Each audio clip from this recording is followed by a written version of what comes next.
So welcome everyone. Welcome to our Freedom School.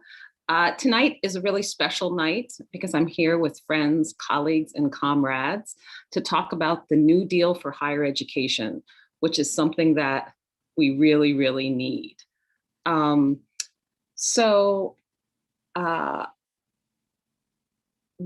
think in the moment that we're facing of the pandemic, people have talked about this as a kind of unprecedented crisis in higher education, particularly for the institutions themselves, for undergraduate students, for graduate students in our own university. Unfortunately, over 5% of the workforce has been laid off.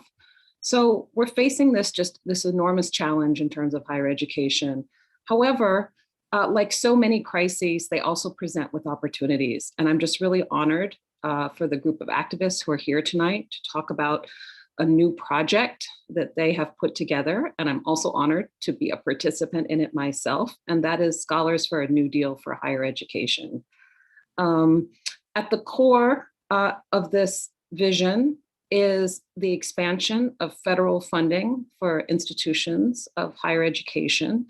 But rather than simply providing monies, also linking that to a broader view of what a true public university looks like, with layoff protections for workers, debt protections and debt reductions for undergraduates, and making sure that the federal monies and the state monies that are given are really used for the true functions of universities, which are teaching, research, and education. So with that said, I'm going to introduce our panel for tonight, and then we can begin. So our first presenter is Professor Jennifer Mittelstadt. She's a professor of history at Rutgers, my own department. She's the author of several books and many academic and popular articles on social policy and political economy in the United States.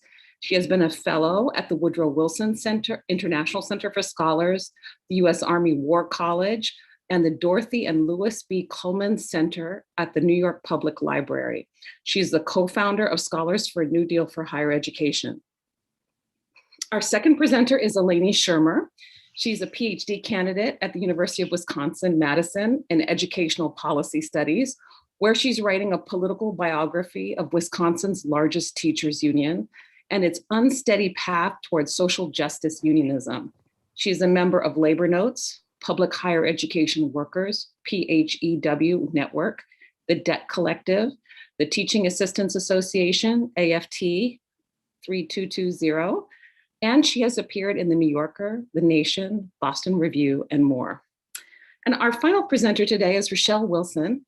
She is a PhD candidate in the Department of German, Nordic, and Slavic Studies at the University of Wisconsin-Madison, where she is writing a dissertation about IKEA as a site of Swedish national identity in fiction. She serves on the editorial board of Edge Effects, a digital magazine about the environment, and freelances as an academic editor. Additionally, she works as a talk radio producer at WORT 89.9 FM in Madison and produces the Collegeland podcast, which also features two members of the Scholars for New Deal for Higher Education are also the founders of the podcast. So welcome.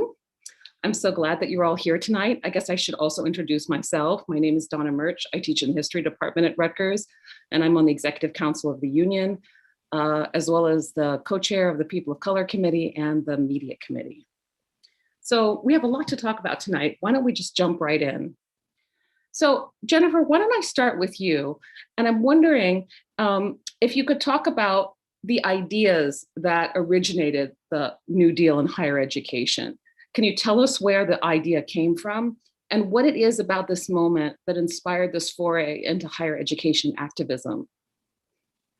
Sure. Well, Donna, first of all, I want to say thank you so much for inviting me to Freedom School. I'm super excited about this development of Freedom School, and I feel like it's one of the other, great things that's coming out of the activism of this moment. And I'm super happy to be here also with Eleni and Richelle, and invite them to jump in at any moment if they have things they want to add to the questions that you're asking me. So where did the idea for a New Deal for higher education come from? I mean, I think there's kind of two answers. One is it kind of came from an institutional place, and that place is Rutgers. it's the Rutgers union model. And I think especially under, Tad Wolfson and Becky Given, what we've been looking at is a kind of, coalition of unions that are really devoted to the idea of sort of protecting the most vulnerable among us in all aspects of, organizing and bargaining with the university and setting priorities. And sort of having been steeped in that for a couple of years, I didn't realize how influential it was in my thinking, but it really sort of gave, me and I think other people in the union a kind of more sectoral approach to this, seeing all the constituencies who are all involved together in this project of public higher education. And then the other institutional place that came from at Rutgers was my own experience in administration. I was serving in an administrative role in our department as the director of grad studies in these last 2 years, and when the COVID crisis hit. And I think that was where I really started to appreciate how many students, staff, and faculty members were making these amazing things happen at Rutgers, and yet how instantly vulnerable and disposable they became once the crisis hit and the budget cuts started. And I experienced it, I think as so many of us did, as this incredibly personal blow in this institution that I was, deeply a part of. So I think it came from that place, but it also comes from a political place and a policy place. I mean, I'm a historian, and when all of the crisis started to hit, I sort of called out my other historian friends and said, like, what is happening? We saw these, very swift cuts to budgets, very swift decisions to cut whole departments, even close schools. And around the country, this bubbling up of resistance to all of this, much of it separate, much of it schools on their own, in particular communities, segments of schools like PTLs who are sort of battling it alone, grad students on their own as well. And, we started to talk about whether or not, we might support some of this, but also kind of lift everybody's eyes to a possibility that was a little broader and more united. And in doing that, we looked back to history, and we looked back to the experience of another enormous crisis, which was the Great Depression, and the response to that, the New Deal. The New Deal was a reckoning, not just with that little moment of crisis, right, but with the longer history of the political economy and the social structures that had produced that kind of crisis, and that was exacerbating the inequalities of the moment. I think we also thought about how that really wasn't a perfect moment either, as much as it did in looking toward the federal government and trying to very thoroughly reform labor and capitalism in ways that hadn't been done before. There was a lot that was left out. And actually the kind of gender and especially racial disparities in the New Deal, they are with us today. And we're still having to deal with a lot of the problems that those created. So we thought, like, what would a true New Deal look like? What would it look like to ask for federal support, to have that kind of broad vision for federal support, but to do it in a way that centered social justice for everyone, and that centered equity for everyone, and that centered truly democratic participation. And, that really was, the inspiration for the project, as kind of, I don't know, sometimes it sounds a little corny when we talk about it, but it was an intense moment. And I think we were all just, putting everything we had into it and trying to imagine what could be different. So that's really where the project itself came from. Thank you so much for that. Eleni or Richelle, is there anything you'd like to add?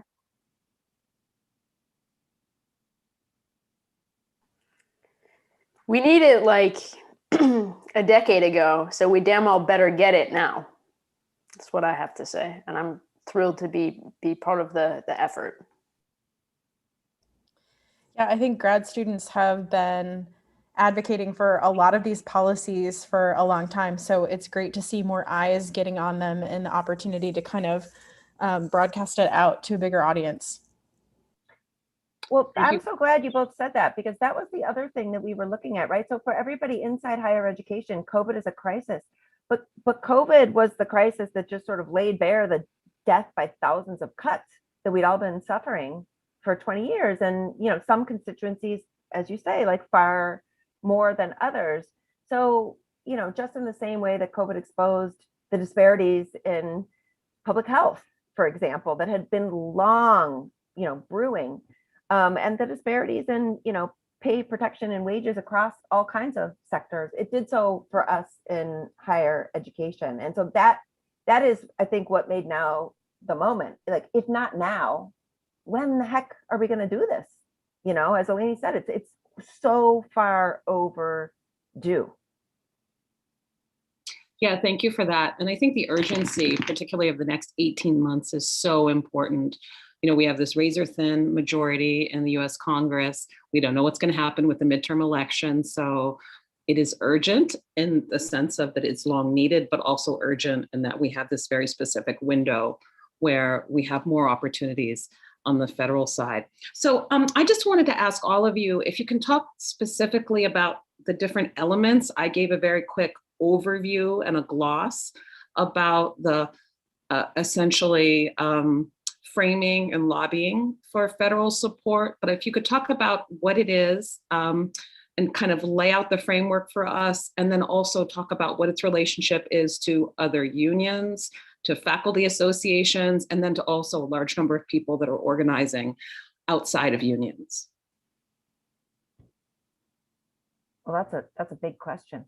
There's a lot of elements in there. I mean, we might just talk about the basics, but you did talk about the basics, Donna, but the basics are actually really important, and I think historic, and I think worth, stopping for a moment and thinking about. There is no direct federal funding of higher education. Funding comes to higher education through Pell Grants. And it came through like a direct loans, like student loan programs. And of course, it comes through major research initiatives that come out of the federal government. And the federal government has for many years been involved in stimulating or contracting research from universities. But in terms of direct federal investment to support the ongoing missions of research and teaching outside of those, we don't have that. So asking for direct federal, we don't have it for K through 12 in exactly the same way either, right? There's such a paltry federal investment in our education programs in general, but particularly in higher education. So in asking for federal funding, what we're talking about is remedying this ongoing problem of 20 years of state level disinvestment in higher education. The share of state budgets that is going to higher education has fallen for the past 20 years. And what it's been replaced with is a tuition-driven, practically private sector type model of seeking revenue by corporate management style approaches to luring students and raising prices. And it's breaking the system. So federal funding is a way to bring in the resources that are so desperately needed, but then to tie them to precisely the things that we know need to happen in order to make those resources well used, right? So that means, the funding needs to go primarily to public institutions, but also non-elite, not-for-profit private institutions. I think of the importance of some of the colleges, particularly historically Black colleges and universities that really do the heavy lift of students who are first generation and students of color. It also means if you take that federal investment, tying it to the reducing student debt and reducing tuition significantly. I think it also means exactly what you said about supporting instruction and research that actually benefits the people who are at the school and not frivolous things like new stadiums. Or fancy dormitories, and the living wage and full-time jobs for all university workers, right? So we're talking about support staff, and we're talking about student workers, and we're talking about adjunct professors. To say, if you want this money, you have to agree to create more permanent lines or to create contracted, 3-5 year contracted jobs to living wages to benefits for your workers, to stop contracting out staff positions. You know, the endless rounds of layoffs like have to stop.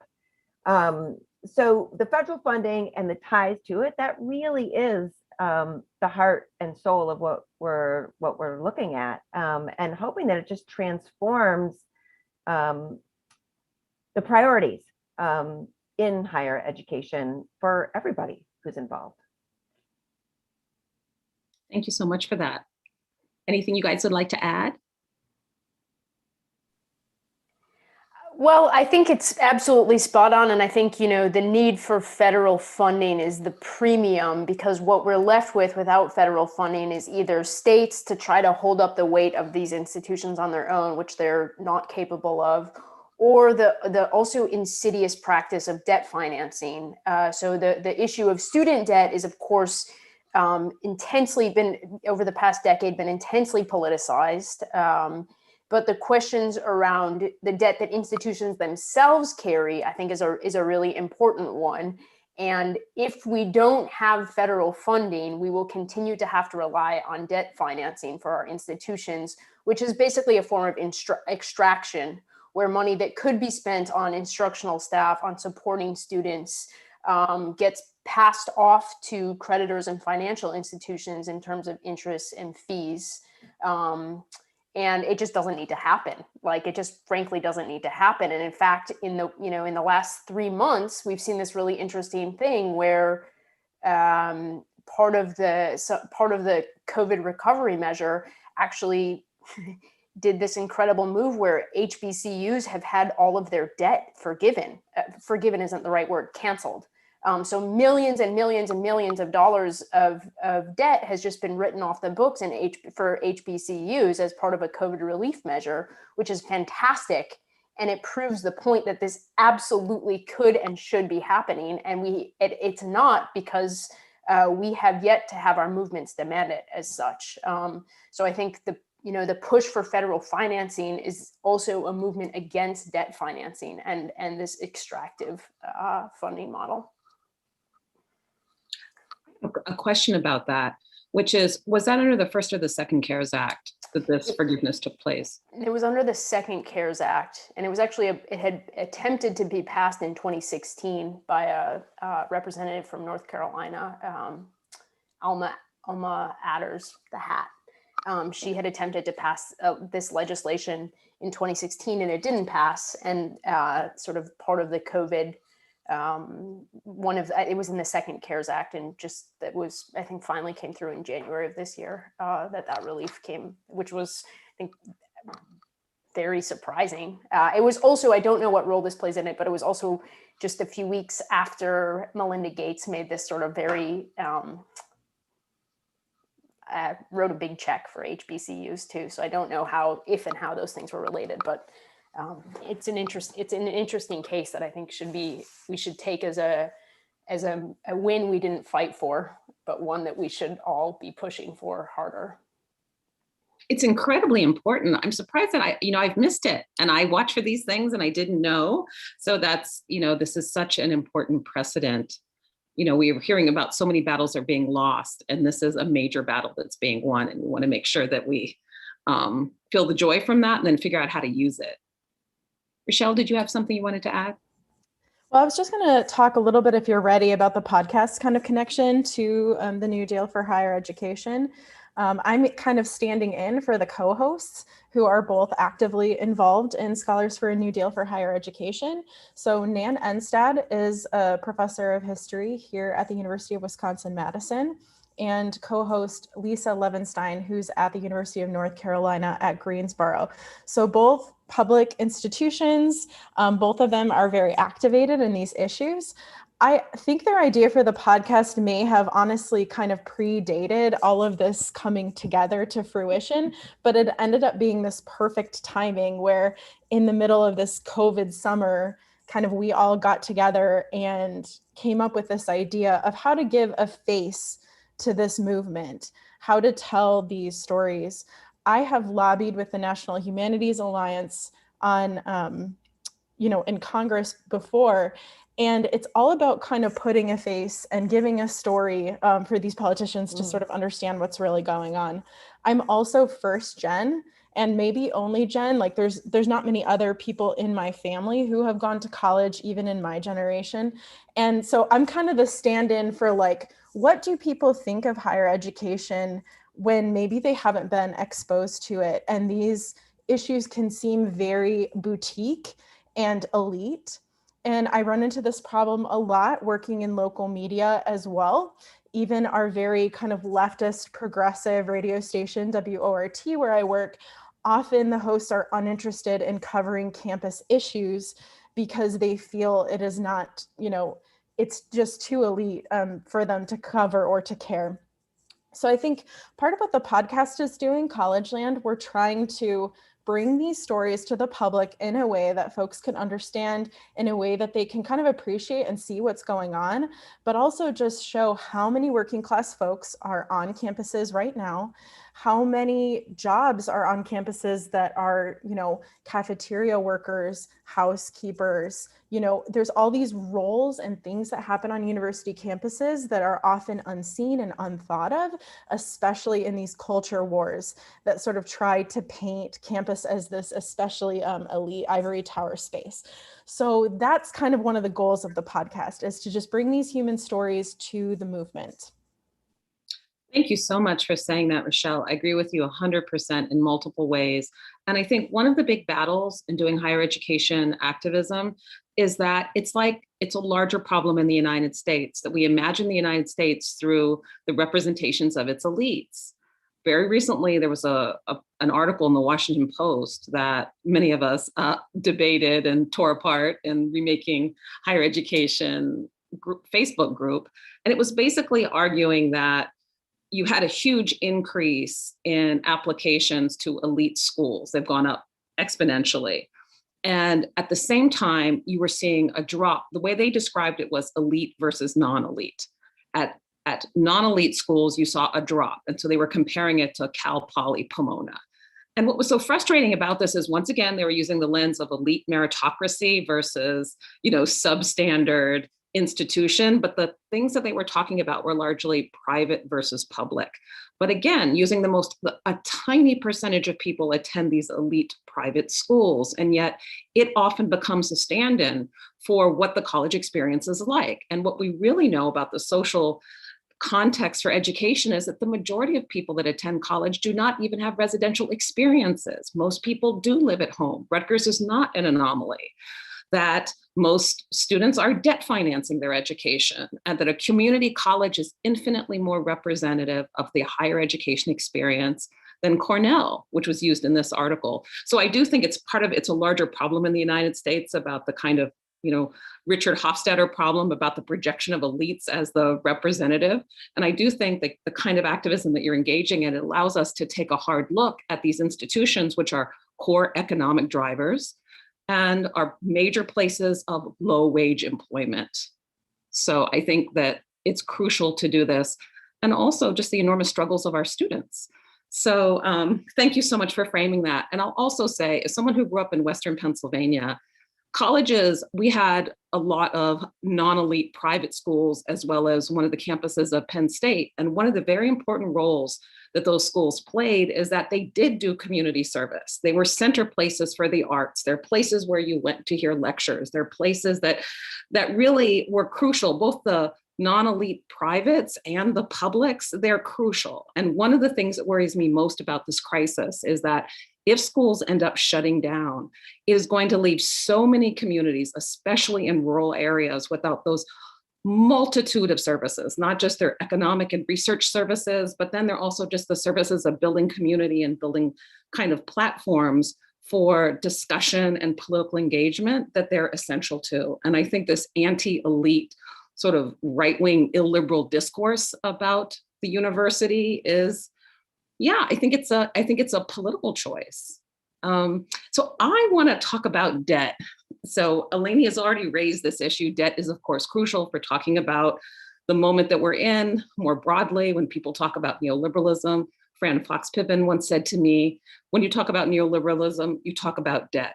So I'm wondering, Eleni and others, if you might go through and kind of explain for us more about what exactly the indebting of institutions is, more about why it matters, and why we need to learn about this for those of us engaged in anti-austerity.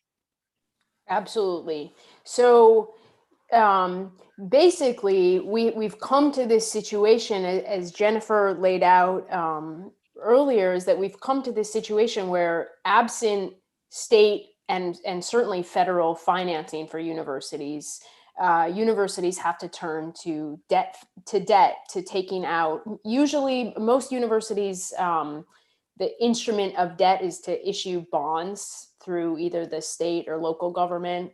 Increasingly, this is sort of an interesting thing. Universities themselves are trying to seek this authority to have the ability to basically run their own credit card instead of having to go to the state or the local government. So on the one hand, that solves the problem of not enough money on campuses, because now there's credit to finance institutions, and it's usually most institutional debt goes for capital expenses, so for buildings and things like that. The trick is that oftentimes what gets put as collateral on this debt is students' tuition. So basically, students, I think it's very important for us to be tracking together the issue of the student debt crisis and the institutional debt crisis, because the one is driving the other. The issue, I think, so there's a couple of, so first of all, that's the situation. So over the last, between like 2003 and 2012, the amount of institutional debt that universities carried doubled. Something like $150 billion in institutional debt in public and community colleges. What were the dates for that? What were the dates for that again? What were the dates for that again? 2003 to 2012. This is research that comes from a paper written by Charlie Eaton, who's at UC Berkeley. That's if you want a nice wonky read on the subject, it's a great one. But what is important about this is it's not just a numbers problem. It is a numbers problem because this is huge amounts of money that when we talk about debt, we also have to talk about interest. We have to talk about fees, and especially fundamentally, we have to talk about power relationships. Because what debt does first and foremost is it stipulates a payment order where creditors will always come first. And it's only after the amount of money gets set to pay back creditors and to not just pay them back, but pay them extra in terms of interest and fees, do universities sit down and get to the work of figuring out how much workers should be paid, what programs should be run, what programs should be shut down, how much students' tuition should be charged. So that's a huge, huge, huge issue. It has a second issue in that it de-democratizes not just the university's budget, but also its governance. Because when a university runs on debt and credit, we get another player in the picture, which are credit rating institutions. So a university basically is disciplined by virtue of not having any actual money. It's disciplined to have a very high credit rating. It wants to constantly seek the highest credit rating to be able to get money at the cheapest, best rates. So that means that credit rating institutions gain tremendous power over our campuses. And they use, it's like really pretty obvious stuff. There's nothing shy about what they're doing. If you track down Moody's rating methodology for higher education, they have a rubric for how they're scoring our institutions. And, I'm from Wisconsin. I'm from the land of like bad politicians who hate public education. And I was pretty much always tracking the narrative that our universities were in crisis, our public education was in crisis because we had a governor that was antagonistic to public institutions. And that was true, but it wasn't completely a sufficient answer to the question, because the governor was also acting according to the priorities that were established by the credit rating institutions themselves. So for example, in the Moody's document, and I'd be happy to shoot along the PDF for this, it establishes that a university's credit rating will decline according to tenure protections on a campus. the strength of unions on a campus damages a university's credit rating. A credit rating will improve if, to the extent that the board of directors of a university has fluency in essentially financial ease. They care about the composition of board of directors and how well they are acquainted with business management practices, which is why, I don't know what it is at Rutgers, at University of Wisconsin, we have a lot of corporate lawyers on our board. We have a lot of sort of investment bankers on our board. And that's by design. There is a reason why they don't like, maybe they would like grad students and undergrads and faculty and staff being on it. But it doesn't really matter because credit rating agencies are saying, no, you want a good rating. This is the rules you're going to have to play by. It's really, really, really a problem. And so this is, the issue of getting federal financing is the only way we can get out of that bind to overthrow to stop having the credit rating agencies determining what's happening on our campuses, to get public financing and to get public funding coming to our universities. So, this is all sort of a lot of different moving parts, but, I think that the other thing that's really important is to have people talking about this, because, in 2010, in the wake of Occupy Wall Street, when folks were talking about student debt, it was a radical, lunatic idea to call for student debt cancellation in 2010. And now the most milquetoast liberals are not debating whether they will or won't cancel, it's how much and for whom. And that is movement's work that has made that happen. It's the Debt Collective, it's the movement for Black Lives, it's intense organizing that we have a lot to learn from and a lot of thanks. We're not finished yet with that. But I think we need to also understand institutional debt is very similar. It's the same dynamics, and it's in some ways it's the pressure is on us just as much, because as workers are getting furloughed, it's partially because money is being sent, instead of staying on our campuses for our schools, for our students, for our communities, it's being sent up to banks that had no business being here in the first place. And we got to do something about it. So I think, this campaign is a step for that. There's we're going to have an action, and I can get into this, at a later time, but that, we're having an action on April 15th that I think Rutgers will be a really, really great partner in. And I would love to talk about how that could happen, what we're calling a debt reveal party, in which universities we work to sort of read our institution's budgets to understand exactly how much debt do we have, what proportion is that, and how much is that you can figure out how much is that per student, how much are students paying essentially in debt servicing. And we need to know this stuff. It's dangerous for the other side to be telling us we can't have any access to this information, that we're somehow not smart enough or we don't know it. I am very, very faithful to the principle that we need to know enough to be dangerous, no more, no less. So it may be wonky, that's fine. We just need to figure out what we need to know to demand something better. So I'll stop for now, but I think there's a lot of work to do and a lot of possibility for us to really push on this. And we have a couple of people that want to follow up. Eleni, can you put a link in the chat to that April 15th event if you have it? Yeah. I wanted to say though, Eleni, just to toot your horn some more. Yeah. I mean, you've been doing these workshops to teach people how to do this debt research. And I signed up for one of them. I couldn't go, and then I outsourced my debt research to Andrew Goldstone at Rutgers in our union, and Troy Shinbrat.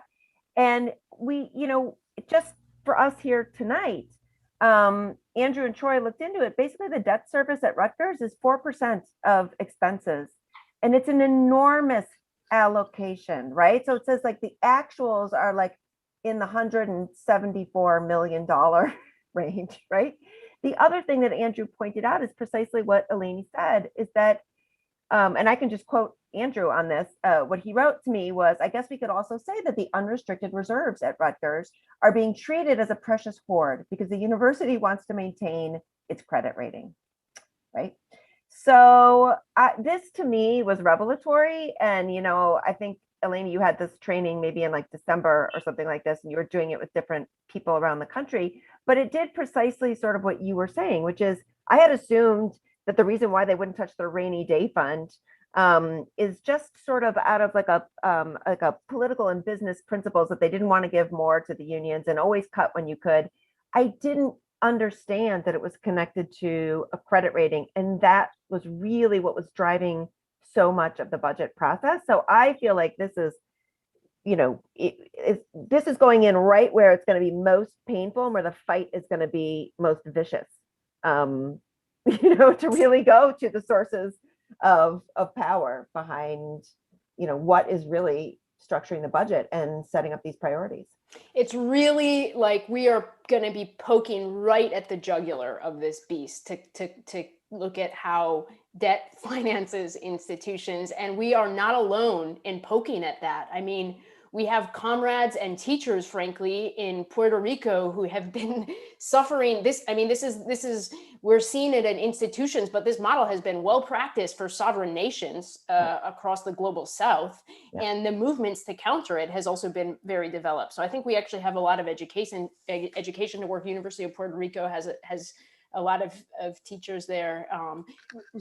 Richelle, you put a question in the chat about endowments, and that's exactly the issue of credit rating. So this is the credit rating agencies are wanting less of a university and more of a bank, more of a financial institution. So they're going to want to see a nice fat account there sitting untouched so that they can, that's part of the model that they're working with. So a university may have millions. The UW absolutely has I think I can't remember offhand, but a ton of money that we can't touch, because if we do, we ding our credit rating and we kind of get the noose put on us even tighter.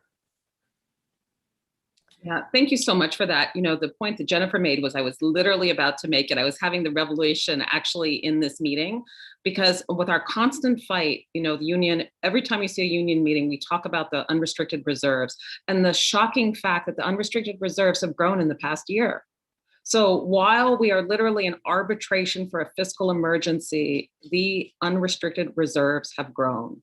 So I think this is incredibly helpful. There is always a discussion of the bond rating, and I want to sign up for one of Eleni's workshops, ASAP. Such important work. The work is faster than we have people to develop the websites for it. So I'll have to pass that on afterwards, but there will be a planning for April 15th and some pre-events to help folks get the research to figure out what we need to, what kind of information we need to arm ourselves with for our debt reveal party. I love it, the debt reveal party. Of course, it will not entail any explosions, I assume. No, unfortunately, or fortunately. Only of financialization of the university. Okay, so I guess we've begun to start talking about this, but I'm wondering what a new deal for higher education would look like at the local level, especially we've already started talking about Rutgers, but kind of how this vision, how you see it working at the local level at different schools. I just want to say, I think that's a question for everyone. And I think part of the goal of the campaign, both, and I should say that the partners in the campaign, right, they're Scholars for a New Deal for Higher Education, but part of what we've been able to do is to bring National AAUP and National AFT on board. And they are running a new deal for higher education themselves. So we're associated with them, and also separate from them, sort of doing work, but sort of pushing in the same direction. And I think that part of what is planned for this spring is an outreach, and this planning is both for my group, Scholars for a New Deal for Higher Education. We have a working group on what does a local New Deal for higher education look like? How do we bridge with locals and find out what they need, what they want, and have them learn about what it is? But it's also AFT and AAUP's goal to hear from members around the country What is it that they need, and how do they see that relating to major changes in federal policy? So I just want to start by stipulating that I think, as Eleni was saying, with reference to so many other amazing grassroots progressive movements, there's so much to learn from people who are doing the grassroots work on the ground in different ways, that it almost hesitates to say, well, here's exactly what it would mean on anybody's campus. I think we also need to learn what are some of the more specific mechanisms and ideas that we need to ask for at the federal level from being in conversation with these groups. But I think one of the clear and obvious things that the New Deal for Higher Education can do is sort of offer a horizon, offer something, offer the idea that federal funding addressed in the right direction can be an important solution, so that locals want to take part in it. But the other way around too is that they can imagine that maybe asking for $2,000 raises a year for PTLs, that's important. I'm not saying it's not important, but maybe asking for permanent contracts is something that now might look like it's more within the realm of possibility and more in keeping with producing the kind of more stabilized, more secure higher education institutions that we know we need. So I think it can, there's a ton to learn on the ground. There's a ton that we can do to have people sort of imagine what they might ask for. But we're in the process, I think, right now of figuring those things out. And I'd actually love to hear from people tonight about ideas they have about what it might mean on the ground and what forms it might take on the ground. Other thoughts, comments? I can just say really quickly that the ethos of the podcast is to think of higher education really broadly and to not forget our brothers and sisters at community colleges and other types of institutions, extension schools, etc. We're kind of working on what that looks like to make those interviews happen, just because a lot of those researchers, teachers, and students aren't in the public eye as much. And so us finding them and scouting them out is its own, challenge. But I think that that's something that we would like to draw attention to as well. You have these students at community colleges who, sure, maybe they're there to get an associate's degree for a sort of professional certification, but they also want the college experience of having a literature class, of having, some other things going into their liberal arts education. And that kind of stuff is like the first to go when there's no money around. So we're trying to tell these stories. We're still kind of slowly building our way up to talking to more and more folks. We've only got 4 episodes out, but we gladly take ideas and gladly want to spotlight those folks as well. Eleni, did you want to add anything? No, I'm maybe a small thing just of like how to bring this to the local onto our campuses. And I think there's a lot that can happen here in sort of contract in bargaining demands. Absolutely. And I think one of the things that I just really love about the architecture of this campaign is the idea that the acceptance, we are giving ourselves some power to say, like, we are not taking this money if it's making a bigger, worse neoliberal university. Like, we don't want that money to come to make this a nastier project. We want this money to repair our institutions and expand them. And so I just think that kind of like that there's that bit of refusal built into the premise, I think is like a very beautiful part of the architecture of this project. And I think, as far as how debt can work, I think there's absolutely, I think, looking and studying to figure out what's happening here at Rutgers on your campus, what's happening with how debt has come to this university, for what projects, on what terms, who's making money off of this, and why hasn't this been brought up, for the union to be able to negotiate over, because it is part of, our collective working conditions. And I think we need to democratize it and politicize it in those terms. Agree wholeheartedly. We're working on with AFT and AAUP a collective bargaining toolkit that we hope would come out in June, sort of with some of these ideas in mind. So actually there will be surveys, some more events that go on and some surveys that go out to try to get a sense of how it would look. But I think, Eleni is right. What would it look like to put transparent budgeting, on the table in negotiations? Is that the kind of work that you have to actually do around sort of political awareness, political pressure with allies in the state legislature and shining lights, on things? Or is that something you can actually take into the bargaining room? What about, in addition to sort of transparent budgeting around the debt issue, what if it's also about priorities? What if we talk about, where is money in the budget then going? We put our arms up just saying, what the heck are we doing with, athletics at Rutgers? No one wants the money to go there. What would it, does it look like something that you can put on the table in bargaining? I think one of the other, though, really obvious ones is the Rutgers model of solidarity between unions.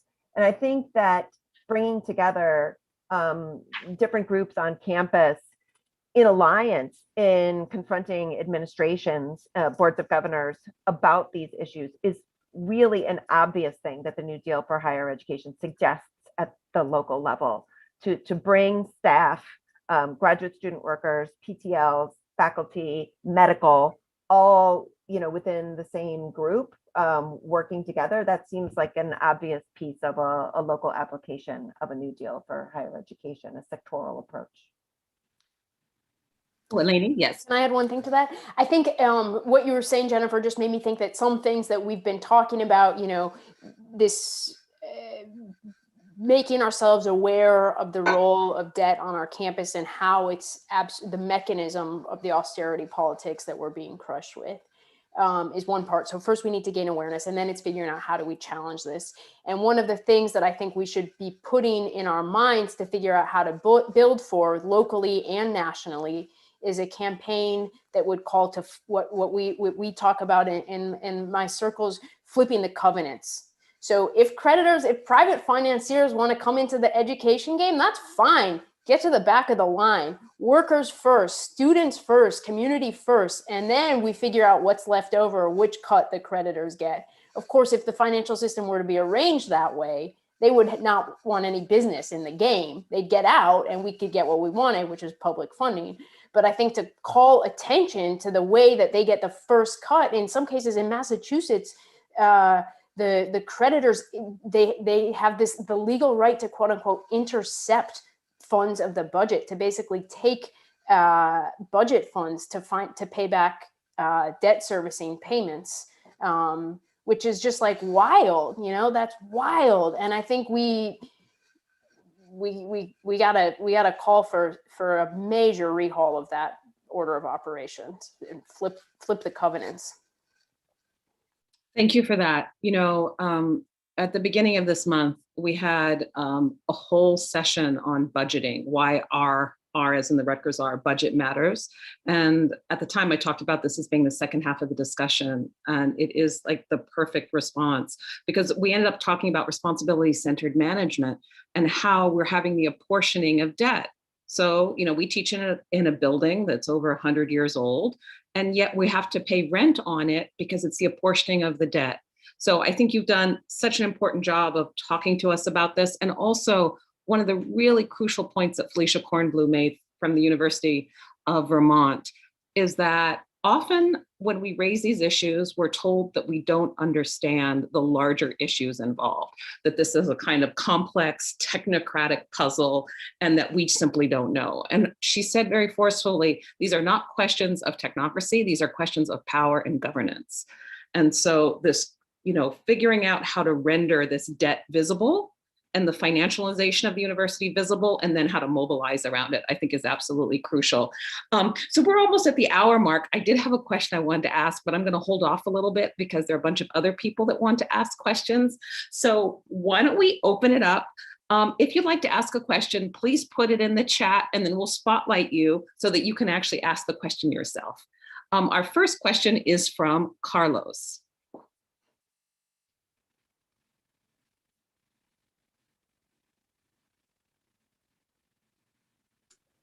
Sorry, my lighting is not that great. This is on YouTube. So, hi everybody. Thank you. This has been very informative.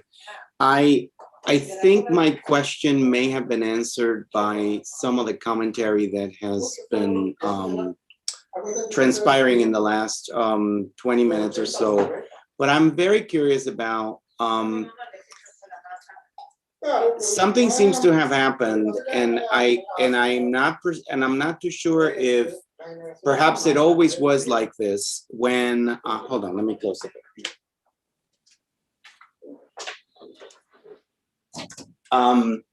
Perhaps it always was like this, but my perception, I went to a very elite undergraduate institution, and I accessed loans for a portion of the financial package that,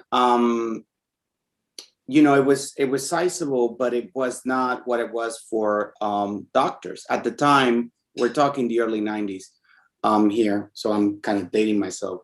But doctors were getting into, my friends who were in pre-med and then pursuing medical school were getting into much more debt than I was. Yet now I bump into folks who went to school maybe 5-7 years later, and the portion of debt to grants, et cetera, which of course we know varies according to institution, et cetera, and financial aid calculations changed. But the thing that really stuns me is the size of the debt and the percentage changes over time, because the percentage that I paid were minimal. I think these were secured Pell loans. I mean, they were connected. The government was involved. So I'm curious about that trajectory. If this is part of the financialization of the university, I imagine, but I'm just curious about that transformation, because it seems pretty stunning how, to me, at least, just sort of looking at what's happened with my friends, the stark difference in the collaterals, in the way that you know, parents get involved in processes of you know, working with children on debt, and just the percentages changing, the rates, et cetera.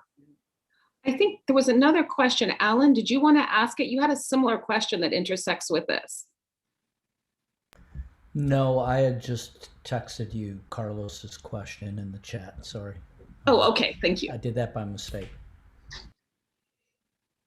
Would people like to respond? Well, Carlos, first of all, you should join the Debt Collective.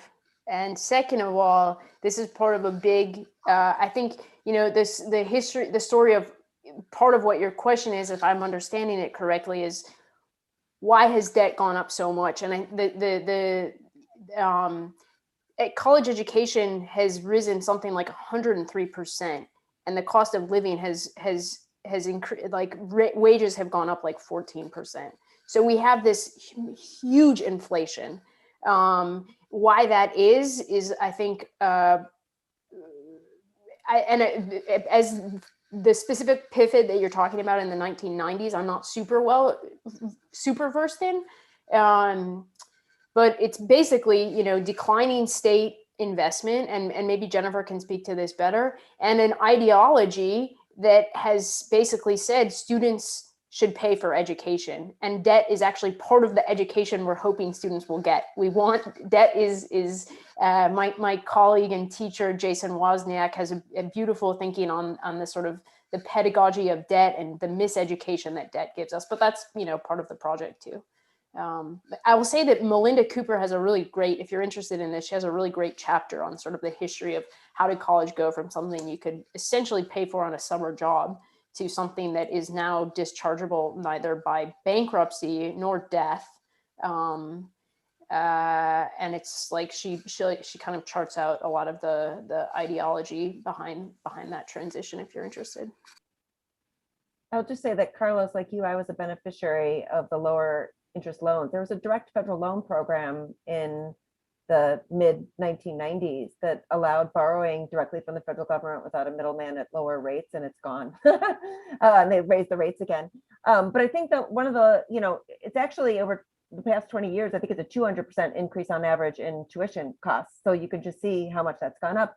And my understanding is that it's also in large part due to the financial crisis. In fact, the greatest increases in tuition have come after the 2008-2009 financial crisis, which threw so many people into so many other kinds of debt as well.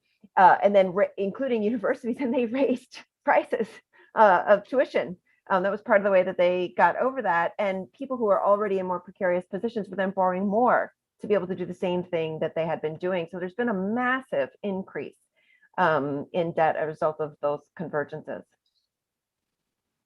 Thank you so much for that. I'll use my prerogative as host to ask a question, which is, Eleni, when you were talking about kind of the history of fighting for debt forgiveness, and you're talking about how we have a longer transnational history of this, I have a very bored Chihuahua who's decided that it's time to play, so I'll do my best.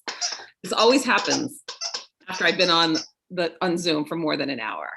So she starts to protest. So my question is about kind of what lessons have been learned, how can we look to other moments in history and other parts of the world and their fights against debt? And I'll just say that when I was in Boston 3 years ago, I participated in all these protests against Seth Klarman because he held so much of the debt for Puerto Rico.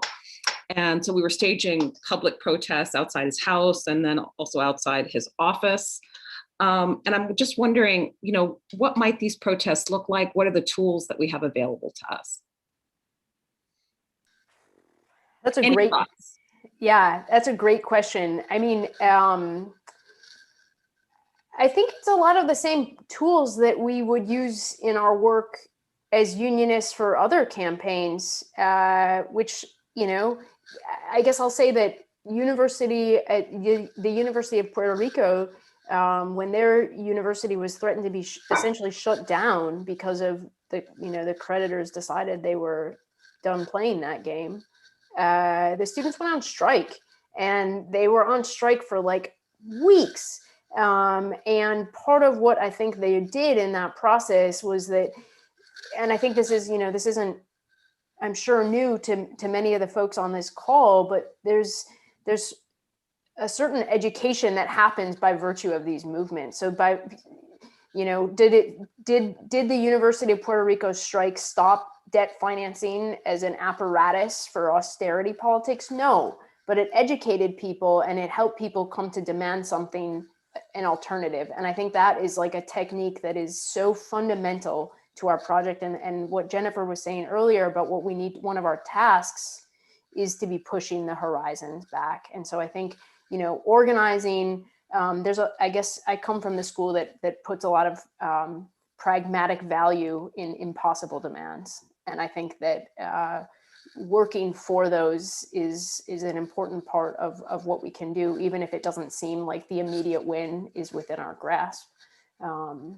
So that's not a very concrete answer, but it's, I guess, and I think, so just studying what's happened elsewhere, Bolivia is a fantastic example. They've, this is a little bit of, I'm probably not the best person to speak on this, but there's traditions, there's people who are doing this work who we can be asking, that we should be asking exactly your question of, Donna.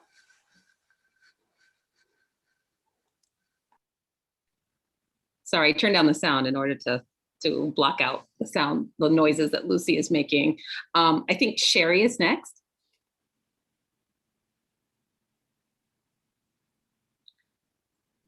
Hey there. Why is there? Sorry. I'm Sherry. I'm an organizer. So not shockingly, I have a question around what is to be done, right? And how we get there. And I'm glad that, Jennifer, Donna, you're both historians. I don't know the disciplines that Eleni and Richelle are coming out of exactly, but so right? FDR comes to office not with any intention of putting forward a new deal. Actually had a pretty crappy deal, right? Millionaire, but he was forced, right? So, but the efforts that it took to get the old New Deal, the original one, were millions of people going on strike, right? A couple of million people went on strike by 1934, out of the, the National Labor Relations Act, 7A, the allowance of workers to unionize, many of them for the first time. It also coincides with, as I understand it, a bit of historical breathing room economically. It was a slight uptick in terms of openings for jobs. We may well be facing something like that in the years or less than a year as the economy opens up from this dismal era, right? Unemployment probably today is really 15%, not 6%. Unemployment then was like 25%, but we're not near, right? They went from like 1 million people on strike to like 2 million people on strike between 1933 and 1934, placing the kind of pressure that it took to get the New Deal out there. How do you see some of this coming about? Because I don't see it happening for real without strikes and without mass work stoppages and solidarity actions. But it seems we should begin to put that on the table as a conversation as a piece of how we're gonna win this, because whatever legislation is in. So I wanted to get your take as a historian who studied this and used that history as a framework to put this forward, about how you see us, moving forward from here.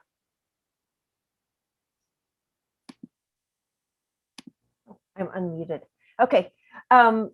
Sherry, thank you for that super hard question. I mean, I have to say, and this is what historians do all the time when you ask them to apply their history to the present moment, or maybe it's just me, it's like try to wiggle out of it a little bit because it feels very hard. I find it very hard to understand the present moment I'm in. It could just be insecurity, but wanting like a little distance from it is always what I want. But I will say this. I mean, I actually think that that's a major question, and I have a question about what a New Deal for higher education, what AFT and AAUP, who are our partners right now, and actually the National Education Association just signed on yesterday. So that's good. Another major, huge education union. And I don't know if I'm allowed to say it, they're in talks with SEIU right now as well.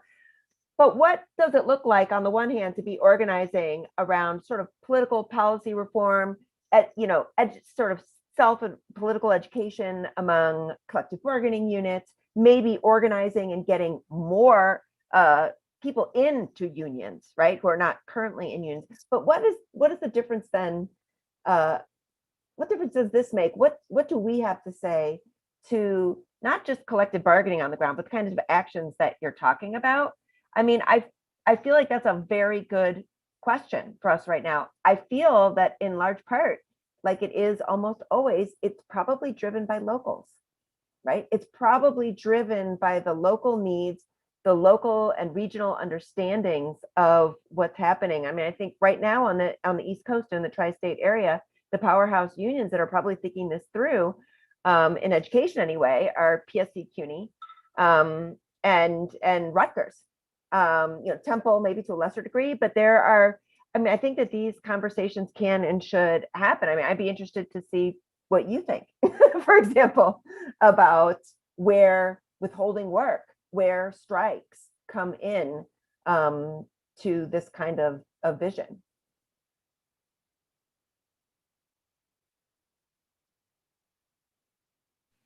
I had a few thoughts about that question and kind of bridging it to Scholars for New Deal for higher education. I think that one thing that's been really wonderful with our visionary leadership of Todd Wilson and Becky Given is that we attended in the fall Strike School, which was this amazing organizing project by Jane McElvey. And I'll just say, like, I wrote a book on the Panthers. I essentially often work like an ethnographer. I'm involved in a lot of different kinds of politics and being in political spaces. But that was one of the most amazing things I've ever done in my life. There were over 6,000 workers, and including many people from the global South, from places like Nigeria and the Philippines, where they're facing enormous amounts of danger and violence for striking and doing labor organization. And I think that was really important because there's a piece that Todd and I were working on about the history of the coalition. And there are a whole series of things about how do you build a 19 union, 20,000 person coalition. And it is long in the making, and it stretches back to the early 2000s. A lot of what made our coalition possible was the higher education merger, which meant that this enormous, multiversity basically was brought together. And we shared some of the glue of AAUP and AFT. So that is one of the things, kind of the structural changes that made it possible to organize. But what it's really taken is enormous amount of work on the part of our leadership, thinking about other unions and what their strategies are, and really acting in solidarity. But I think one challenge is that for the most secure tenure track faculty, that many of them don't come from families that were parts of unions. And in many ways, the academic world today is quite an entrepreneurial world. I mean, it's individually centered, given the difficulty of the job market, people market their own research. And so the question of how you get people to figure out how to come together collectively is actually very difficult. And it's also a process. And I'll just say for myself, I've been active in the union for 3 years. And there are ways that you also break down that sense of individualism. One, by having people working together in groups and doing things like writing anonymously. So breaking down the kind of ego elements. Another piece is, when you have these class differences in a big coalition, is educating people about the importance of strikes. So, under Jane McElvey, using her ideas about structure testing and these very structured forms of organizing that go back to CIO unions in the 1930s, there was so much that happened in strike school. And I strongly recommend it for people, especially for people that aren't coming from families that were members of unions, because I think even myself, like all the things that she told us not to do were things that I had done as a departmental rep. Talking to people, referring to the union in third person, so third partying the union versus talking to someone and saying, these problems that you're facing, we can change these, versus saying the union thinks. So that's one of her core things, is not to third party the union, but another is to really embrace the strike as the core form of labor power. So I think in addition to the kind of political education around financialization and collective bargaining, we also have to go through the process of really educating ourselves about how labor unions work and why we should use a strike, versus a kind of very different new labor model that was used in the 1990s. So those are just a few of my thoughts, but I do once again want to thank our leadership, because we are, that sense also being part of strike school and seeing workers, as I said, from all over the global South, and having an experience almost of an international on Zoom in the pandemic. So as awful as the pandemic has been, it's also brought these real opportunities for organizing of the kind that we're talking about tonight. So I think Bridget is next. Bridget, would you like to ask your question on camera? Yeah, is my camera on? Yeah. Hi, everyone. So I just want to thank all of the panelists. I learned so much. And I think my question is specifically for Eleni. I was so struck by what you said about needing to understand how institutions use debt financing as like a necessary corollary to understanding how student debt works. And so I taught a class on debt in the fall, trying to teach students about like the workings of debt. And by far the hardest thing, so they really like connected with the topic of debt when you could connect it to personal experience, to people's narratives. And I think like part of what makes part of what's helped with the momentum of getting student debt on the agenda, in addition to the incredible activism, is like the power of those narratives to travel. And I guess I was just wondering, like, do we have good models for how to communicate those like institutional level like questions of debt financing to a wider audience to make it compelling? It's such a good question, and I spend so much time thinking about that question because I think it's really, really important. I think the short answer is not enough. The short answer is not enough. We don't have good enough models. I think, the sort of the best storying of this that I've encountered, and perhaps others have good things, is I think Kim Philip Fine's book on New York, Fear City, actually does a pretty good job of sort of putting, part of what makes narratives compelling is we see people in their lives and dealing with, grappling with choices. It's not so I think that's, one of the best ways that I've seen it storied, but I think it's really, like, personally, I see this as part of our work is trying to figure that out. And I think also too, I think our challenge is partially that these folks, power operates by obscuring itself in a lot of realms. So the fact that we don't know how much power Moody's has over our institutions is by part of the design. So we're a bit, the figuring out how to tell a story is difficult, and it's challenging to try to figure out. I know my eyes will often glaze over when people start talking to me about, there's a lot of it that's really wonky, and I think it is wonky at first, but I found I'm similarly teaching. I'd love to learn about your class. I'm teaching a class about debt right now, and students, I think there's enough about this that's just totally unfair. The kind of extraction that happens, the extreme wealth polarization, that's a narrative that many of us are unfortunately very familiar with. So I think we have our work to do, and I would love to hear your thoughts on that. Kim Philip Fine, Fear City is the book. I will say that this is one of those times when I think it's worth naming names and telling dramatic stories. We have to do the research on it, but immediately I was thinking, in my own work, part of what I study is privatization. I study privatization of the military, and I was just remembering while you were talking about your debt course, Bridget.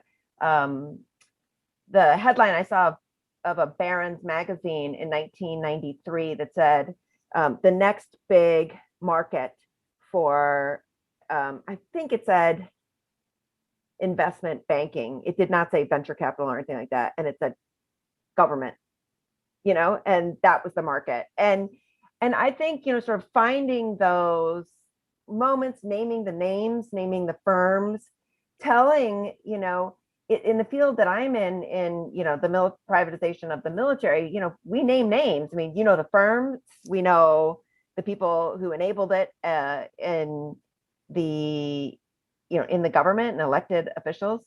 Not that it's done anything to stem the tide there, but it is important that people know about Blackwater, that people know about Cheney and the role that was played in accelerating it. There's many more things to know that only sort of inside baseball. But I do think that is part of this project, is telling the stories of people who did bad things.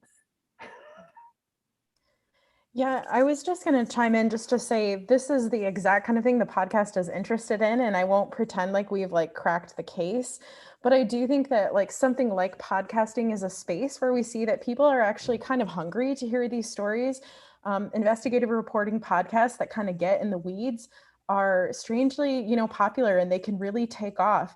I think we're ready to hear these stories.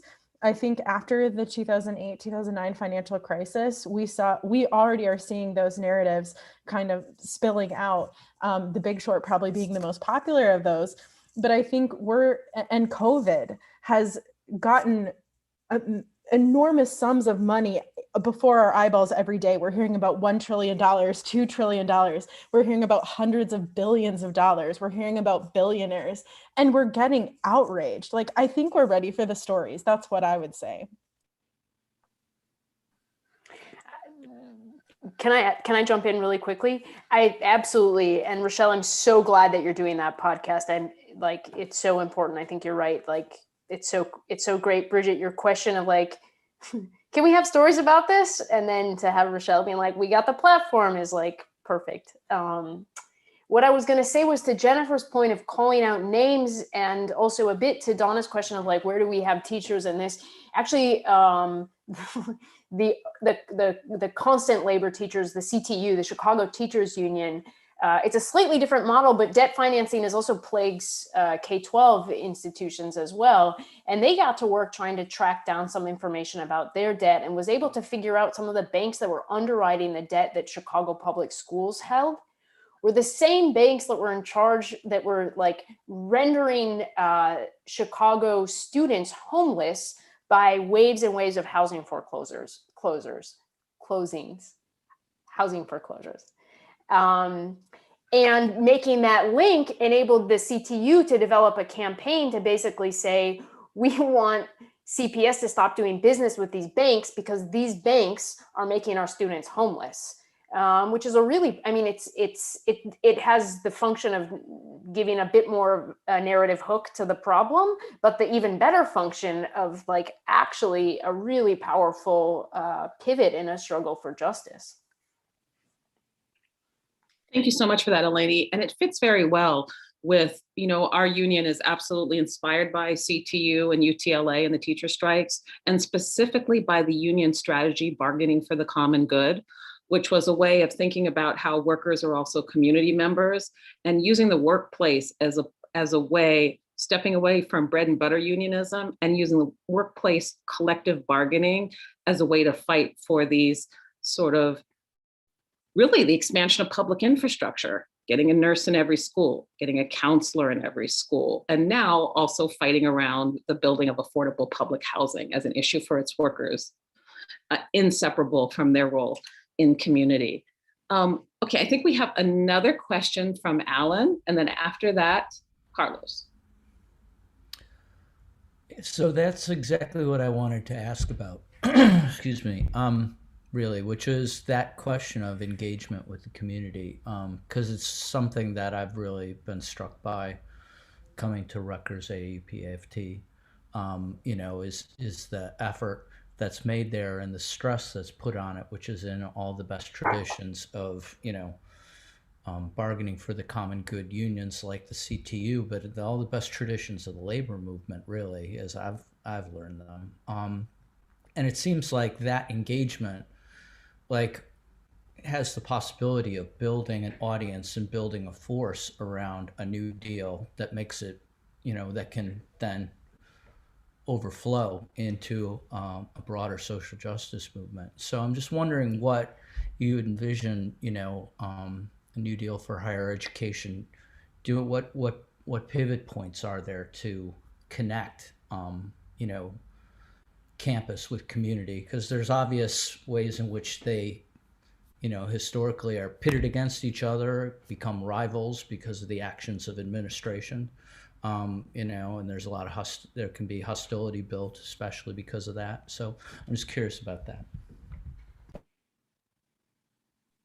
I think that's a great question. And, you know, Donna's and Richelle's points earlier about the vital importance of all kinds of, you know, regional, often what we would think of as research two or community college educational institutions to the communities in which they are set for economic, social, and cultural resources.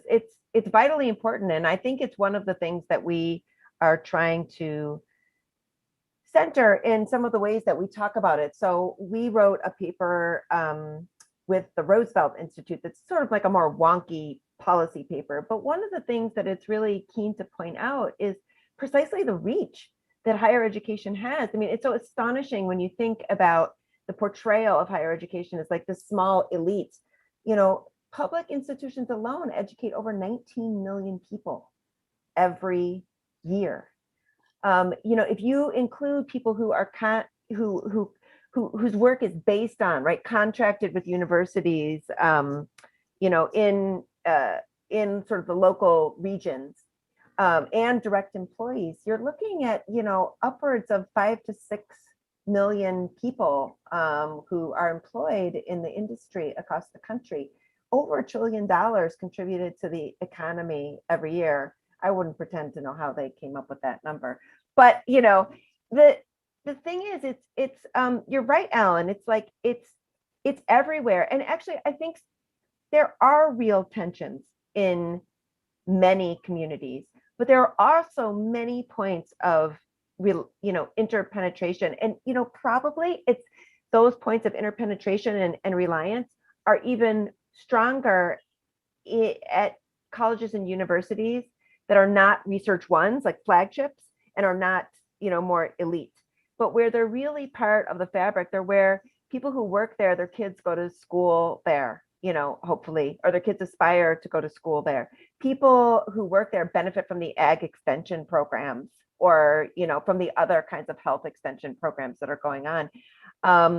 I think part of our goal is to figure out, I feel like it's kind of a $1 million question though.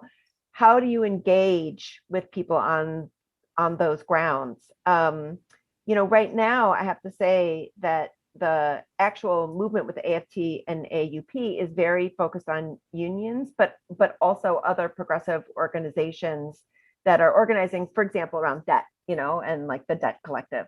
And how there is no one that says like, oh, we're in local communities that have, there's no organization that's like, we are, local communities that have, regional colleges in our town. How do we reach them? How do we work with them? It might be part of what we put out in the campus toolkit, not the collective bargaining toolkit, but a campus toolkit to think about how we have those conversations. We emphasize the community connections. We build more community connections. And that we do that not only through our unions, but through we have many AAUP chapters that are not actually collective bargaining units, but they're faculty units. And what can they do? I think it's a really important question. I was just going to pop in, if that's all right, to talk about, I think here at Wisconsin, we're really poised to do this. I'm not sure we're always living up to it because of the Wisconsin idea, which is this idea that the public university is, responsible to the state of Wisconsin and everyone who lives here. I think our extension programs kind of come out of that vision. And as you say, around here, I think it's a lot of ag school stuff, but there's other stuff involved too. To me, I'm involved in public humanities at the university, and we also have sort of community-based and community-engaged research programs that are really, I think, taking off at the Morgridge Center. The problem I see, though, is that this is going to require, in my opinion, a change of the profession to take these kinds of initiatives seriously on CVs, because I'm in a generation of graduate students that primarily wants to do this work, that wants to do public facing work, that wants to connect with the community. And we're finding that, we can do these projects all the live long day, but it's not necessarily going to be the thing that secures you a tenure track position. It's not necessarily going to be the thing that you even get to list at all on your CV, much less have it count towards your portfolio in a meaningful way. So I think that we have a generation of scholars who really want to take seriously, in my field, it's public humanities, but I think there are public facing versions of every field on campus. And I see my generation of graduate students really wanting to pursue this. And yet most of us are understanding that to do that, we'll need to make a pivot away from the academy. And that's, sad in and of itself to me. I had a quick comment about that. As Jennifer was talking, I was thinking about this in response to Alan's question and also Richelle. The first thing is like thinking about the Scholars for New Deal for Higher Education is that we have multiple audiences. So you have kind of a professoriate audience that may be interested in the kind of, and also culturally understanding it as wonky, right? The sheer joy we take in data, right? But I think it's also a translation question for the different audiences, because these are like the financial literacy is complex. And I sort of feel like just by being in our union, where we literally hired a forensic accountant, Howard Bunces, who went through all the public data on Rutgers website, scrubbed it, and then put it into an analytic framework. So we benefited from all this like intellectual work that was done by basically a forensic accountant, but not everyone has those resources available to them. So I think one way to think about the toolkit might be for the multiple audiences. So targeting professors, targeting the larger workforce, targeting the undergraduates, ways to render complex ideas legible. I think that is always crucial. And I'll just say, as like a Black Power historian, And, my research was about how community colleges in the 1960s provided the infrastructure for the Panthers and for the Black Power movement. Again, the places that are not usually thought about, instead of talking about a different lineage that goes all the way from the elite schools to Black studies. And I think that this question about, movements happen where you have different segments of society meeting each other. So in the Bay Area, it was a tutoring program at San Francisco State that became this catalytic point. So I think that trying to articulate for different audiences and bring them together is crucial. And the second idea I had for that as part of a toolkit is having people who are organizing on their local campus do their own social survey of where they're located. It's identify who has close, not financial ties, but community-based ties, and also the kind of observance and social research about what the core issues are surrounding that community. So for Rutgers, there are two major community fights that I see. The most recent is Lincoln Annex. So this fight over the closure of an elementary school that the medical corporations were involved in. And, you had a nexus point where you had faculty and journalists getting involved with organizing with people on the ground, because this is a very, very good elementary school that was serving a largely undocumented population, and moving their school had all these implications because they would no longer be in walking distance. So that was just on the edge of the Rutgers campus. Another place for Rutgers is the University Hospital, which is the only public hospital in all of New Jersey. And with our merger that happened, it was cut off from the medical and dentistry school. So that's just another example. But I'm wondering if we had people giving them as part of our toolkit, having them do almost a social survey of where their universities and colleges and community colleges are located, and then figuring out how to build those community ties. Okay, so we have another question from Carlos, and I think this may be our final question of the evening. All right. Thanks again. I've learned a lot here, but one thing I wanted to return to, and perhaps it was mentioned in the earlier parts of the conversation. I've been thinking about.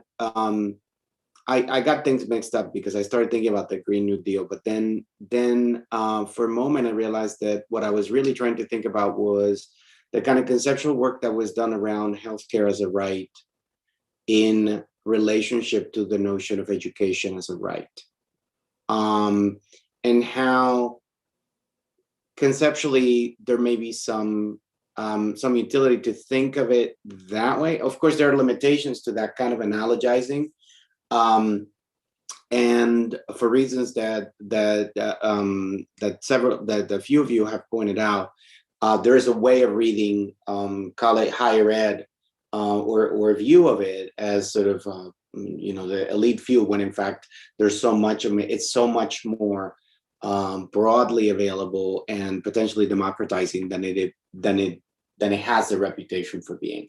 So I'm just curious about kind of conceptually the notion of higher ed or access to higher ed as a right in relationship to that discourse of rights. If there is potential for some kind of cross-fertilization with that other conversation, which is about healthcare, and I bring it up because, of course, it brings up the collateral issue of the privatization fight, right? That, oh, you don't want to make it accessible to all, because then what happens to those who want to pay for their education or want to pay for their healthcare? And that's the other side of the debate, which is used to antagonize those who can afford healthcare against those that making it broadly available. Oh, Carlos, I think that's an excellent question. It's interesting, the language of right. Other people may speak to this differently. In our group, we didn't use the language of rights. We used the language of higher education as a public good. And the reason why we use the language of a public good, and it tends to be the one we're sticking with, is that there's multiple ways in which that can and should be read. So one way is to read it democratically and in terms of power. Public goods belong to everybody. They belong to the public. They must be governed by the public. They must be overseen by the public, but they also then do good for the public. So they must also serve the public in the same way. And they must meet the needs of as many people as they can possibly meet in a variety of ways. And then there's also, you know, the good part of it, which allows us to speak to, you know, what the research and teaching, the priorities, you know, that I think need to be there. And it boxes out, I think, some of the things that we want boxed out, which are the things that, you know, Eleni's been so central in telling us about tonight, right? Which is that the influx of not just corporate management styles and people from corporations, but the actual takeover of the institutions by these organizations. Whereas Eleni said they have no business there and that we should kick them out. That's the language that we've been using. And it just sort of came naturally. There was actually no debate about whether we should talk about it as a right or as public. It just sort of came from that place. And that's interesting to reflect on and wonder what comes in the frame when we do that. What do we leave out of the frame when we do that? What does the rights discourse allow and bring into the frame? What does it not bring into the frame? I'd be curious about thinking that through in a way that I haven't yet. There's I think also, you know, to think about public goods as what I like to think of and what folks who have taught me call reparative public goods, that there's actually to acknowledge that there's, you know, in the name of public institutions, a lot of harm and violence has happened. And to kind of keep on, you know, it's to the whole vision of this Scholars for a New Deal is to not make a bigger, shittier university. It's to make a bigger, more reparative, more public, more good university. And I think the reparative is important to kind of acknowledge the reality of the landscape that we're standing on. And that, yeah, that's just my 2 cents there. I just wanted to dovetail off that and mention something that I brought up in the chat. I think the most kind of transformative take on this that I have heard is from Dia Abdo, who is the founder of Every Campus a Refuge and now the director of the Center for New North Carolinians. And, you know, she founded this program where campuses are hosting refugees for refugee resettlement. And it's an amazing way to think about what it is we have to offer. And we talked about this early in the conversation. When you live in a small community and your campus nearby is your access to the arts, it's your access to health, it's your access to, you know, any number of things. And when you think about that, when you think about resettling refugees, they're like, wow, you're right. We have housing, we have education, we have childcare, we have, you know, we have art galleries, we have, you know, music halls, we have hospitals. You know, when you think of it like that, we have these spaces of abundance and wealth that we could be sharing and that we should be sharing, and that it's our prerogative to do that so that we're, you know, being a public good. That's the ethos of the podcast too. So I highly recommend that episode. It's episode 2. It really changed my outlook on this. And it's not to be like rah, rah. I mean, we still have the problems, but this is what we're fighting for. Well, I just want to thank our panelists today. We have to give them a big Zoom hand. This was absolutely incredible. I had to stop hosting and just take lots of notes. So thank you, Jennifer. Thank you, Eleni. And thank you, Richelle. You are amazing. And wow, it's 8:30 and I'm feeling wide awake because this was just amazing. So let's give them all a huge Zoom hand.